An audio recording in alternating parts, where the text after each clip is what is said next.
Assalamualaikum warahmatullahi wabarakatuh.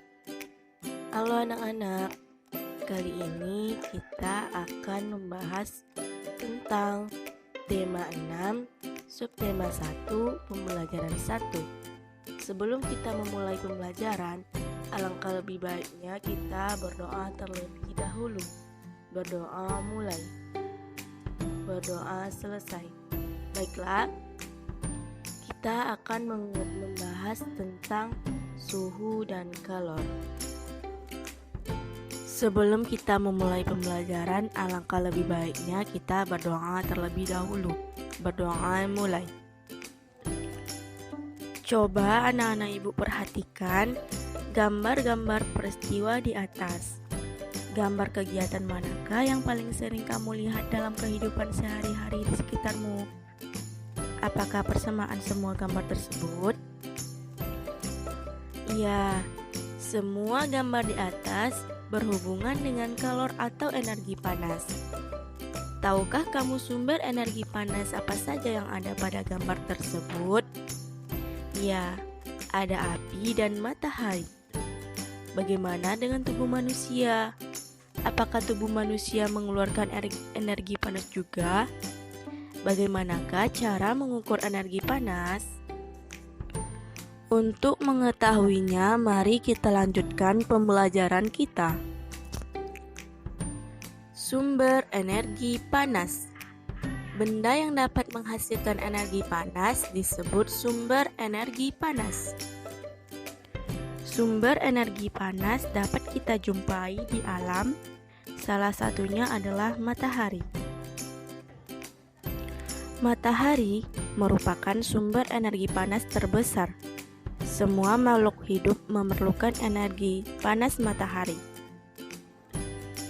Energi panas matahari membantu proses pembuatan makanan pada tumbuhan yang disebut sebagai proses fotosintesis. Makanan yang dihasilkan dari hasil fotosintesis menjadi sumber energi bagi makhluk hidup lainnya, termasuk manusia. Energi panas matahari dapat menerangi bumi sehingga udara di bumi menjadi hangat. Dalam kehidupan sehari-hari, energi panas matahari dimanfaatkan dalam berbagai kegiatan manusia. Misalnya, mengeringkan pakaian yang basah, mengeringkan ikan asin, dan mengeringkan padi setelah dipanen. Coba lakukanlah kegiatan berikut. Cobalah kamu gosokkan kedua tanganmu selama 1 menit. Apa yang kamu rasakan? Sekarang, ambillah sebuah mistar plastik.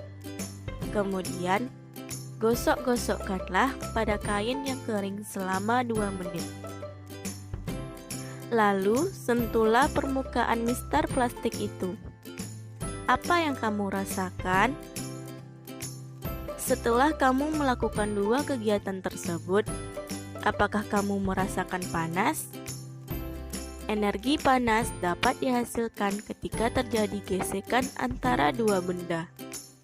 Pada kegiatan di atas, gesekan antara kedua telapak tanganmu dan gesekan antara mistar dan kain dapat menimbulkan energi panas.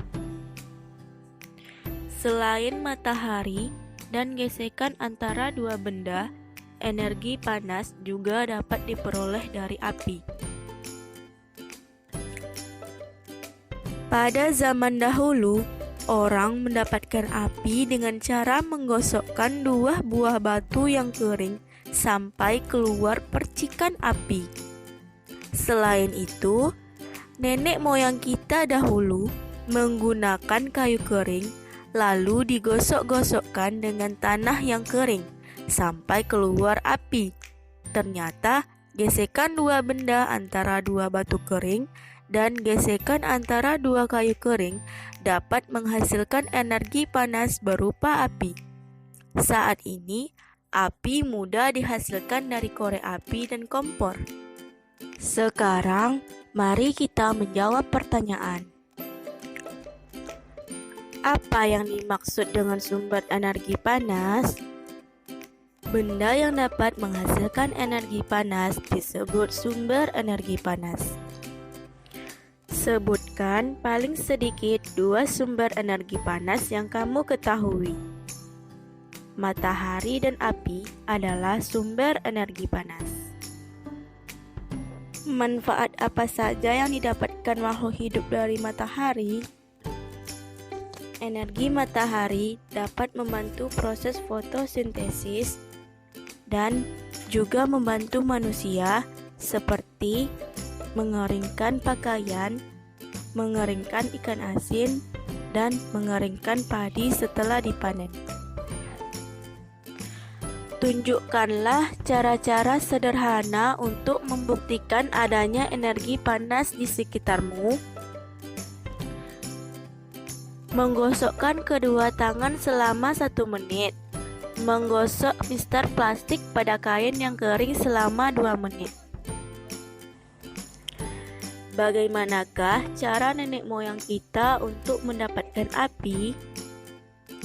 Dengan cara menggosokkan 2 buah batu yang kering sampai keluar percikan api.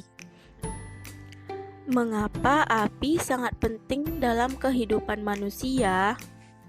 Karena api dapat digunakan untuk memasak, menjadi pengganti lampu, dijadikan api unggun untuk menghangatkan tubuh, dan lain-lain. Oke, anak-anak ibu semuanya, kita sudah menjawab semua pertanyaan-pertanyaan yang tadi. Apakah anak-anak ibu sudah paham? Baik, kalau anak ibu sudah paham, kita akan memasuki bahasa Indonesia, yaitu kita akan mencari kata-kata kunci pada setiap paragraf yang telah kita baca tadi. Bacalah kembali bacaan di atas dengan seksama, lalu jawablah pertanyaan berikut ini. Apa judul bacaan di atas? Jawabannya, sumber energi panas. Tuliskanlah kata-kata kunci pada setiap paragraf di atas. Kata kunci adalah kata-kata penting dalam sebuah paragraf. Kata kunci dari paragraf pertama yaitu energi panas, sumber energi, dan proses fotosintesis. Paragraf kedua, kata kuncinya energi panas dan mengeringkan. Paragraf ketiga, kata kuncinya tangan, mister plastik, dan gesekan. Paragraf keempat, kata kuncinya api, batu, dan kayu kering. Apa yang dapat kamu simpulkan dari bacaan di atas? Kesimpulannya yaitu sumber energi panas ada di sekitar kita dan sumber energi panas terbesar adalah matahari yang digunakan oleh semua makhluk hidup. Baiklah anak-anak ibu semuanya, sampai di sini pembelajaran kita tentang suhu dan kalor. Semoga anak-anak ibu di rumah bisa memahami dan mengerti tentang pembelajaran suhu dan kalor. Seperti yang kita ketahui, sumber energi panas dapat kita jumpai di alam. Salah satunya adalah matahari. Matahari merupakan sumber energi panas terbesar. Semua makhluk hidup memerlukan energi panas matahari. Energi panas matahari membantu pembuatan makanan dan tumbuhan yang disebut sebagai fotosintesis. Makanan yang dihasilkan dari hasil fotosintesis tersebut menjadi sumber energi bagi makhluk hidup lainnya, termasuk kita sebagai manusia. Nah, sampai di sini pembelajaran kita. Lebih dan kurang ibu mohon maaf. Sampai jumpa di video berikutnya. Assalamualaikum warahmatullahi wabarakatuh.